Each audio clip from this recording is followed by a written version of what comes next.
Bom, pessoal, dando continuidade à nossa aula de hoje, nós vamos estudar os métodos físicos de controle microbiano. Existem vários métodos que podem ser empregados, né, com esse objetivo, mas quando é feita a seleção do método que vai ser utilizado, deve-se levar em consideração não só o efeito desse método sobre o micro-organismo, né, que estou querendo remover ou destruir, mas também sobre outras coisas, o efeito sobre outras coisas, porque esses micro-organismos eles vão estar inseridos no ambiente, de repente numa solução, na superfície de um equipamento, né? Então é preciso observar se o material, se ele pode ser danificado pelo calor ou de repente ser inativado, né? Uma proteína, alguma propriedade ali do material ser inativada. E além disso, também deve-se levar em conta as considerações econômicas, né? Que tem métodos que são mais caros e outros que são equivalentes e que despendem menos gastos, né? Certo? Então, nós vamos estudar os métodos físicos de controle microbiano, como a temperatura, né, o calor seco, o calor úmido ou frio, né, então temperaturas, né, extremas, e o método de pasteurização. Nós também vamos estudar a radiação, né, os tipos de radiação que são que eliminam, né, esses micro-organismos, ionizante, não ionizante, o método de dessecação e filtração, né? Daí nós temos os filtros de membrana e os filtros de ar, de partículas de ar de alta eficiência, certo? Então nós vamos começar pelo controle microbiano por calor úmido, tá? É a forma de esterilização por calor mais eficiente, tá?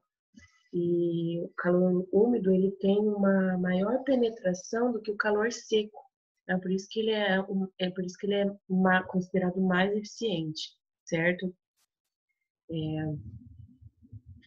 para isso, para que ele alcance o objetivo de esterilização, necessita de um menor tempo, né? E a temperaturas elevadas, mais elevadas, só que por menor tempo, certo? Nós temos três tipos de calor úmido que são utilizados, que é a fervura, o vapor sob pressão, né, que é a esterilização, que a gente já comentou em aula, né, a autoclave, aquela panela de pressão grandona, tá? E a pasteurização. E o calor úmido, né, na verdade o calor, ele mata os micro-organismos pela desnaturação das suas enzimas, né, das proteínas, que resulta numa mudança na forma tridimensional dessa proteína. E essa mudança na forma acaba levando à inativação, né, dessa enzima. Então, o mecanismo de ação é por coagulação proteica, ou seja, desnaturação dessas proteínas, que vai levar à perda da função pela ruptura das ligações de hidrogênio, que são as ligações de hidrogênio que mantêm a estrutura tridimensional dessas proteínas, certo? Como representado aqui no desenho, na imagem do lado direito da tela, certo? E um exemplo clássico para vocês entenderem o que é essa desnaturação, né, a coagulação proteica, é quando a gente frita um ovo ou quando a gente cozinha um ovo, né? Então, a clara, no seu estado normal, a proteína albumina na sua forma, né, tridimensional, ela é transparente, certo? Quando você quebra um ovo, a clara é transparente. E quando, né, ela é aquecida, ela fica branca. De transparente, ela passa a branca, né? E isso, então, é a proteína albumina sendo desnaturada por emprego de alta temperatura, tá? Então, é um exemplo clássico, ok? Então, a fervura, né, é um exemplo, né, um método de controle microbiano com calor úmido, e ela mata as formas vegetativas dos micro-organismos patogênicos e quase todos os vírus e os fungos e seus esporos em até 10 minutos, certo? A exceção é os endosporos bacterianos e alguns vírus, né, que necessitam de um tempo maior, né, para que sejam então destruídos, né? Os endósporos, cerca de 20 horas sob fervura, e alguns vírus, como o vírus da hepatite C, até 30 minutos, tá? Então, eles não são destruídos tão rapidamente, por esse motivo que esse método de controle ele nem sempre é um procedimento confiável para esterilização, porque dependendo do microorganismo, da forma desse microorganismo, necessita de um tempo maior. E um exemplo clássico também de fervura é a sanitização da mamadeira do bebê, né? E que a gente ferve, né, a mamadeira, ferve o bico, né, para eliminar, então, a possível existência desses microorganismos. E a esterilização, que é confiável, ela requer temperaturas mais elevadas do que da água fervente, que é o vapor sob pressão, tá? Que a gente já viu também em sala de aula, já comentou sobre ele, que é a esterilização feita numa autoclave, certo? Esse é o método preferido de esterilização. E que não é utilizado no caso do material, quando o material que precisa ser esterilizado possa ser danificado pelo calor ou pela umidade, tá? Então, a escolha do método vai depender, então, da natureza também do material. Então, quanto maior a pressão, maior a temperatura, tá? Então, o vapor de água a 121 graus Celsius, ele vai matar todos os micro-organismos em apenas 15 minutos. Então, ele precisa de um menor tempo, né, se ele estiver numa uma temperatura elevada, tá? E então esse processo ele consiste em manter o material contaminado em contato com o vapor de água em temperatura elevada por um período de tempo, né, necessário para matar todos os micro-organismos. E o vapor de água ele tem que entrar em contato com o material para que essas formas microbianas sejam eliminadas, né? Então, ele tem um alto poder de penetração, tá? E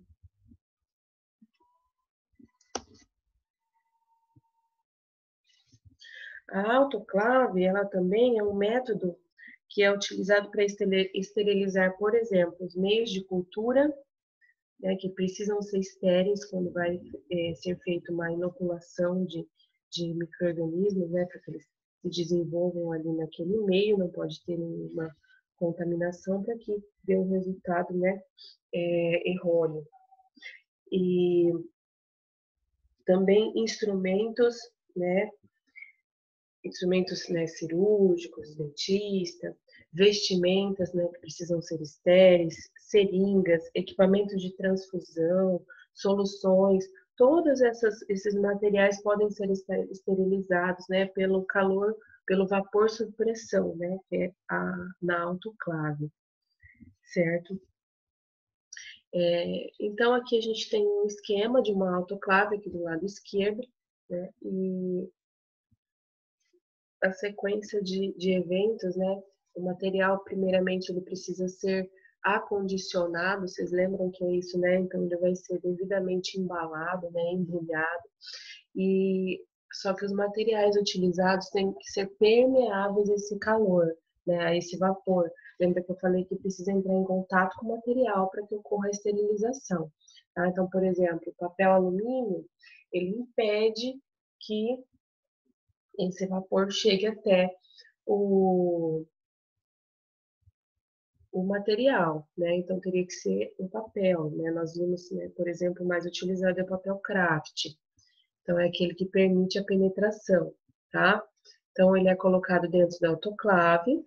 Após o material já estar dentro do equipamento, você liga a autoclave e uma resistência, né, que existe aqui, ó, como vocês podem observar, aqui no fundo da autoclave, ela que vai aquecer a água e formar o vapor, tá? Em seguida, é feita a abertura da válvula de ar, porque todo o ar que existe dentro da autoclave precisa ser retirado, certo? E o aquecimento, como nós vimos no slide anterior, ele precisa chegar a uma temperatura de 121 graus Celsius por aproximadamente 15 a 20 minutos, que é o tempo necessário para que a esterilização ocorra, tá? E no final, né, após correr esse tempo, ela é desligada e é necessário esperar essa temperatura baixar e sair todo aquele vapor para que ela seja aberta, ok?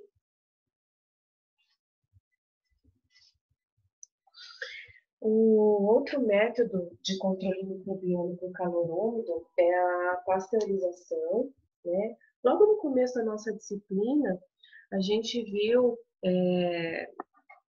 o início, né, da era microbiológica, a gente estudou ali os feitos de Louis Pasteur, né? E ele leva esse nome justamente porque ele foi desenvolvido por esse cientista, né? Pelo Pasteur. E na época eles tinham o objetivo de resolver o problema do azedamento das bebidas, né? Do vinho, da cerveja. E hoje nós, né? Hoje foi adaptado também para o leite, né? E para outros tipos de bebida. A pasteurização, ela não é um método esterilizante, tá? Porque ela é um aquecimento leve que é suficiente para matar os micro-organismos que causam a deterioração do alimento, né? Isso sem alterar o sabor da bebida, né, do alimento. E esse processo também, ele reduz o número de micro-organismos, o que faz com que prolongue a qualidade, né, se ele for mantido em condições adequadas, por exemplo, sob refrigeração, tá? E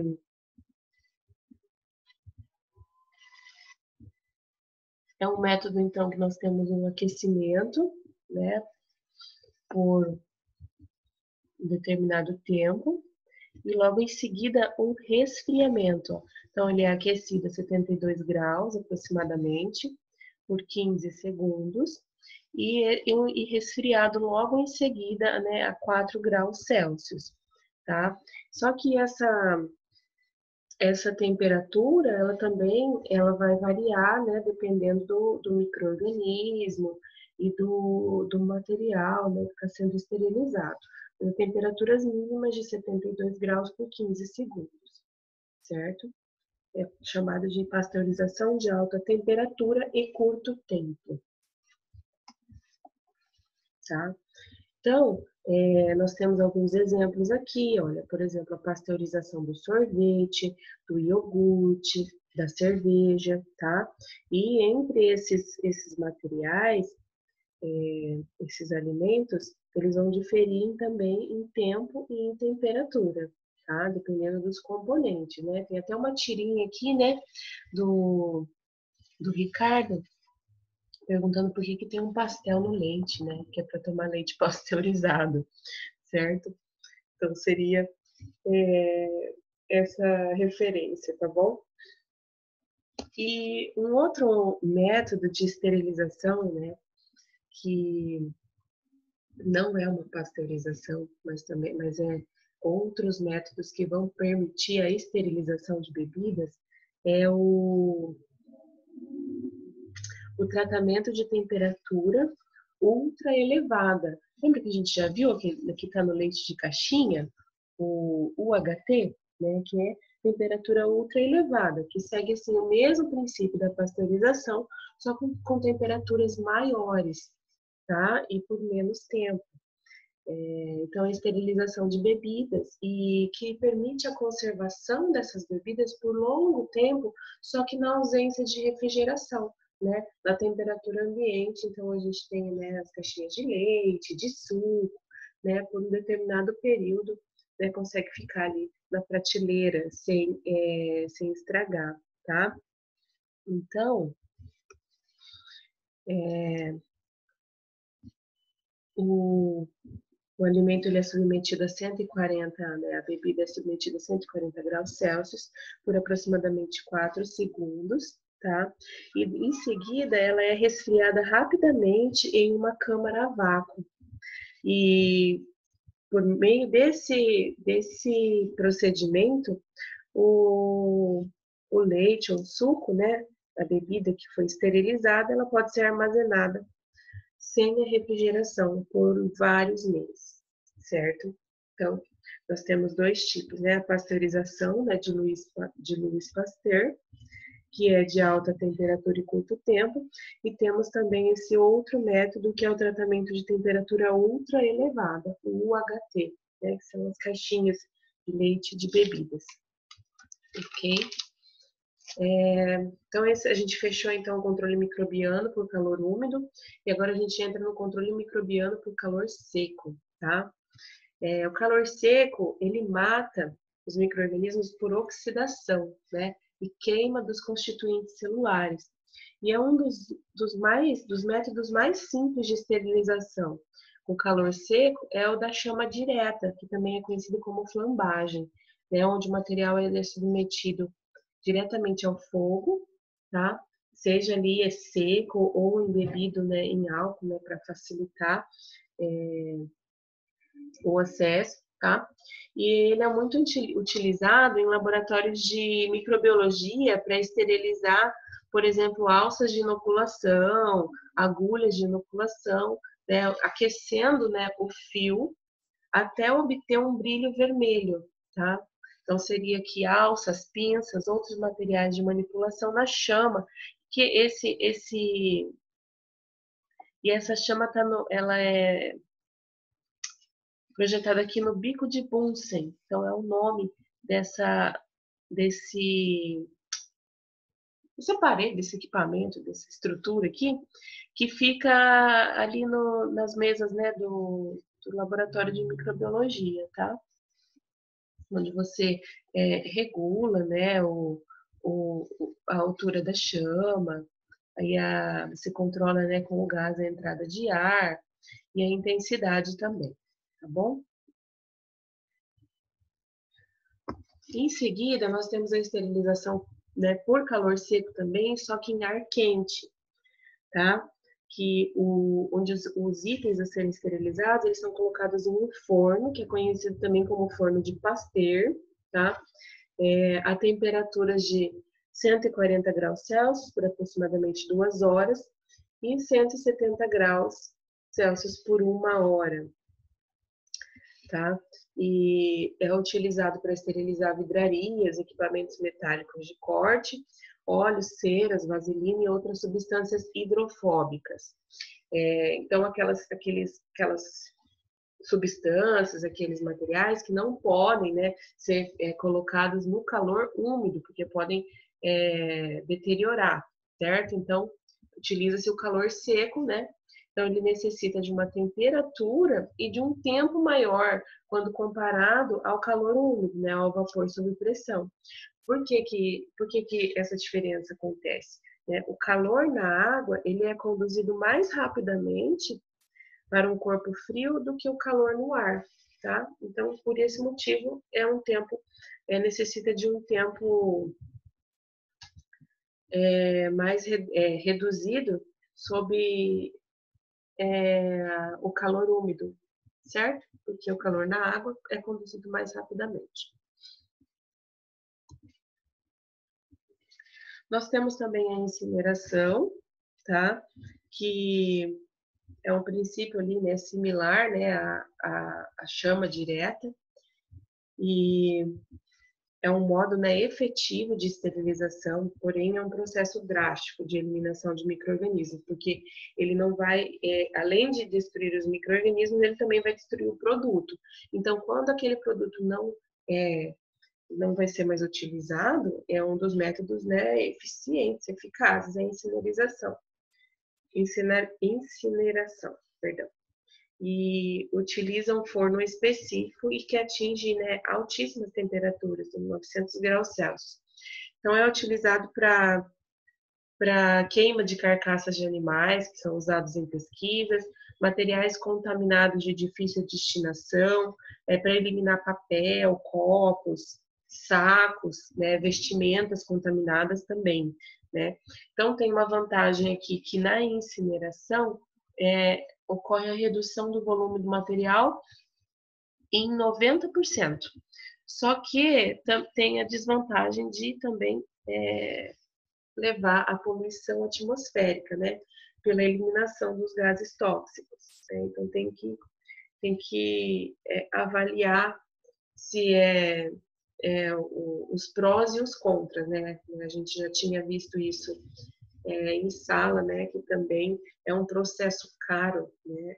Quando você compara com, por exemplo, o calor úmido, né? O vapor sob pressão, certo? Então, nós vimos o controle microbiano pelo calor, né? Calor úmido, calor seco. Mas isso também esse controle também pode ser feito em baixas temperaturas, tá? Essas baixas temperaturas, elas reduzem a taxa metabólica da maioria dos micro-organismos, certo? E isso impede o seu crescimento e também a produção de enzimas e toxinas, tá? Então, e o efeito dessas baixas temperaturas vai depender do micro-organismo e da intensidade de aplicação, tá? E, por exemplo, nós temos a conservação de alimentos, né, de drogas, né, de produtos farmacêuticos e também a conservação de micro-organismos, tá? Então, no controle por baixa temperatura, o que acontece é um efeito microbiostático, tá? Não é microbicida, é microbiostático, porque quando ocorre o descongelamento, né, por exemplo, micro-organismo ou alimento, com esses produtos farmacêuticos, essas drogas, podem então ser utilizadas, tá? Tem efeito microbiostático. Por exemplo, nos refrigeradores comuns, aqueles, né, que vai de 0 a 7 graus, é o suficiente para reduzir a taxa metabólica da maioria dos micro-organismos, tá? Só que existem micro-organismos, né, que são conhecidos como psicrófilos, que eles ainda conseguem, né, crescer ali lentamente, se multiplicar, né, em temperaturas de refrigerador, né, tipo, ou abaixo de 0 graus. E podem sim alterar o aspecto e o sabor dos alimentos após algum tempo, né, em contato. Então, mesmo sob refrigeração, após algum tempo, esses alimentos podem então não ser ideais para consumo, certo? Nós temos o congelamento lento, né? O congelamento lento ele pode ser mais nocivo, né? Porque se formam cristais de gelo que crescem e levam à ruptura celular e molecular, certo? Então, o descongelamento, na verdade, é que é a parte mais prejudicial desse ciclo, né? Porque é um processo lento, né? No congelamento, descongelamento. Então, a partir do descongelamento é que acaba sendo mais prejudicial. E nós temos o congelamento rápido, que é menos nocivo, né? Mais indicado, né, para alguns casos, em nitrogênio líquido. Veja que a temperatura é menor que 196 graus Celsius. Ok? Então, efeito microbiostático, né, de controle. Nós temos também o controle microbiano por radiação, tá? A radiação, ela é a energia na forma de ondas eletromagnéticas que são transmitidas através do espaço ou de um material, tá? A forma de ondas eletromagnéticas.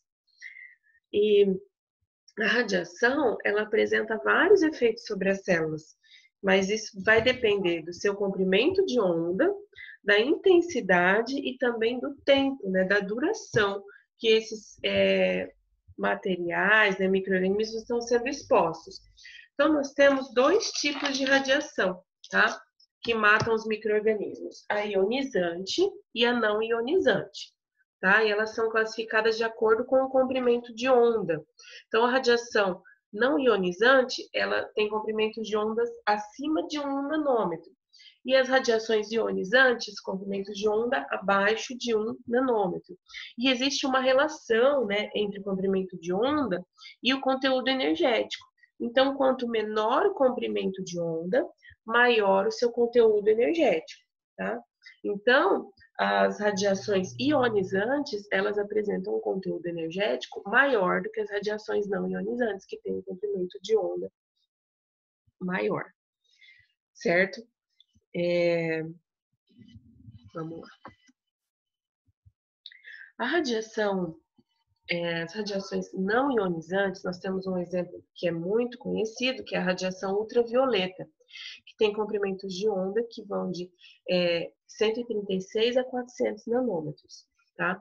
Só que o maior potencial microbicida, né, é em 260 nanômetros, que é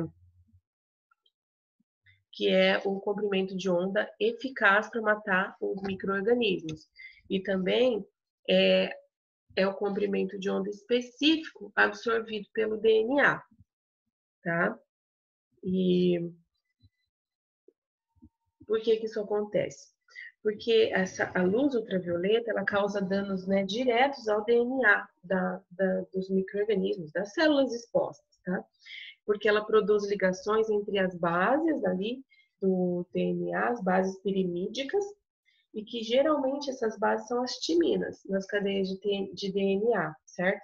E formando assim dímeros entre timinas, que vão inibir a replicação correta desse material durante a reprodução da célula, tá? Então, vai interferir ali na replicação do DNA, tá? E esse é o mecanismo de ação, né, da radiação ultravioleta. E é utilizado para degermação de superfícies, né, como, por exemplo, salas cirúrgicas, câmaras de manipulação asséptica, hospitais, também para desinfetar vacinas e outros produtos médicos.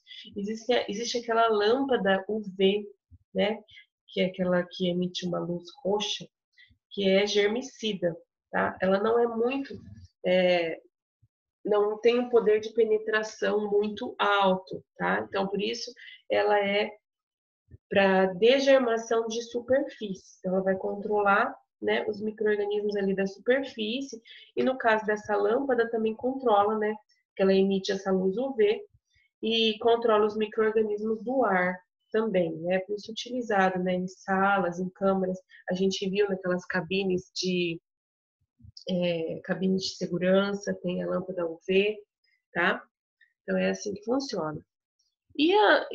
O controle microbiano por radiação ionizante é um tipo de radiação que transporta muito mais energia do que a não ionizante e que tem ali um comprimento de onda curto, né, menor que 1 nanômetro e com altíssima penetrabilidade, certo? Nós temos, por exemplo, os raios gama, né, que são emitidos por certos elementos radioativos, como, por exemplo, o cobalto. Temos também os raios X, que são produzidos por máquinas, né, por fontes controláveis, e o feixes de elétrons que são feixes de alta energia, que são produzidos acelerando esses elétrons até energias elevadas em máquinas também, né, especiais, né, e controláveis. E o principal efeito da radiação ionizante é a ionização da água que forma radicais hidroxila, que são altamente reativos, e esses radicais eles vão reagir com os componentes orgânicos celulares, especialmente com o DNA, certo? Então esse é o mecanismo de ação da radiação ionizante. E o uso dele para esterilizar materiais já embalados, justamente porque tem esse alto poder de penetração, tá? A esterilização de produtos médicos, farmacêuticos, odontológicos, tá? De materiais descartáveis também, dentários e médicos, de uso também laboratorial e alimentos, tá? E também é utilizado na conservação de alimentos, ok? Então, esse é o controle microbiano por radiação. O próximo, nesse slide aqui tem os mecanismos de ação na radiação não ionizante e na radiação ionizante, conforme eu já expliquei, ok? O controle microbiano por dessecação, que nós falamos no início da aula, né, que é um dos métodos mais antigos, né, de conservação de alimentos, né, é um que promove a interrupção do metabolismo celular, porque é retirada a água, ok? É feita, então, uma secagem. Então, na ausência de água, os micro-organismos eles não conseguem crescer nem se reproduzir, tá? Só que eles podem permanecer viáveis por muitos anos. E quando a água ela volta, né, quando a água é oferecida, eles então retomam o seu metabolismo normal, seu crescimento e a sua divisão, tá? Então, portanto, no caso da dessecação, o efeito também é microbiostático, igual, né, no controle microbiano por baixas temperaturas, certo? E a resistência ao ressecamento, ela vai variar de acordo com a espécie, com a forma e também a intensidade do ressecamento. Então, temos dois exemplos aqui, como o Mycobacterium tuberculosis, né, que causa o agente etiológico da tuberculose, ele pode resistir há meses ao ressecamento, por exemplo, num escarro seco. Então, ele pode permanecer viável quando é ofertada a água, né? Ele pode retomar, então, o seu crescimento e desenvolvimento. E no caso aqui, a gente tem um exemplo da Neisseria gonorreia, que é o agente etiológico da gonorreia, que quando está em dessecação, quando passou por um processo de ressecamento, resiste apenas cerca de 1 hora. Então, isso vai também, isso pode também variar de acordo com o micro-organismo e o tipo e o método que foi utilizado, tá?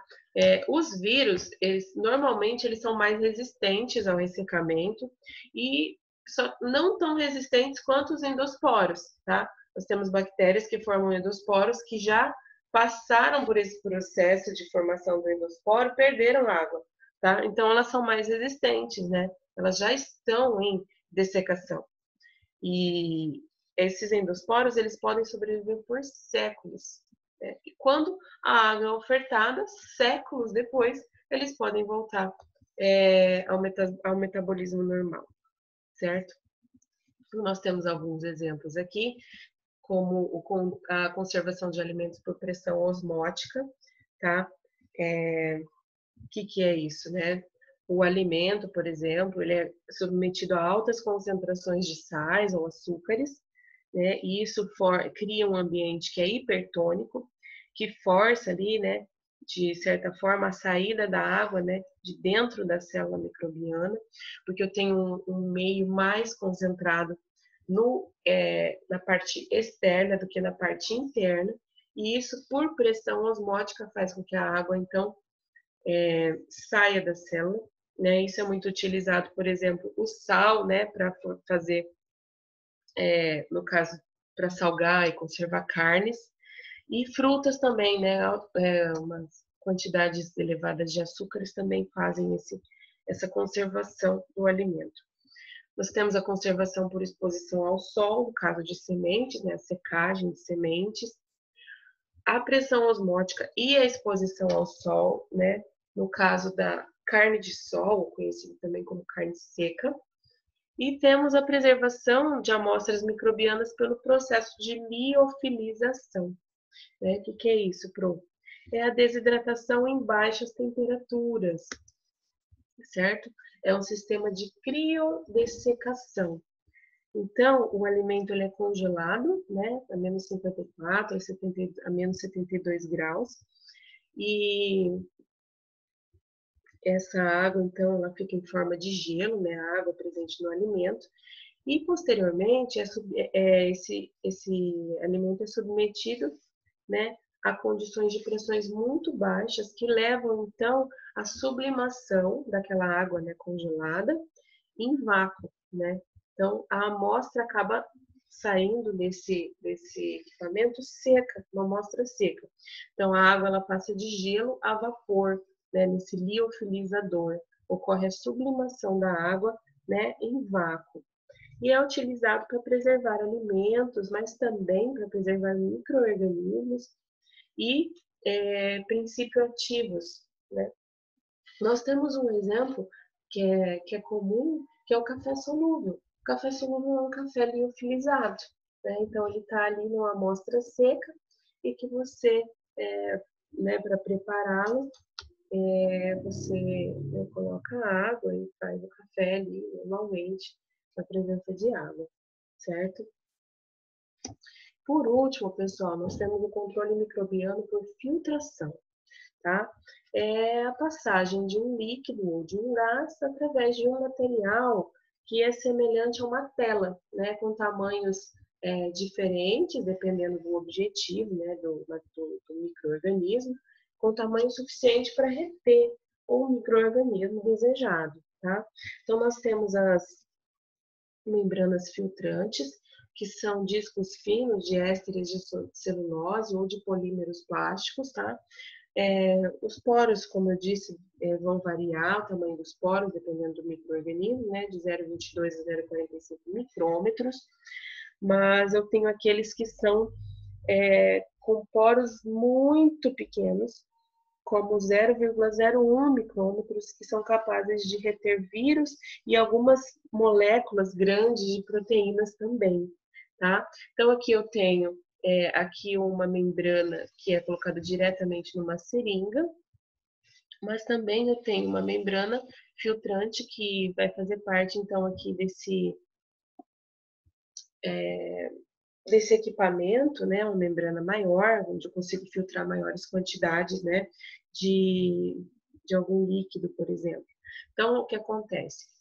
O vácuo é criado, né, por uma bomba a vácuo, né, que é alimentada aqui por essa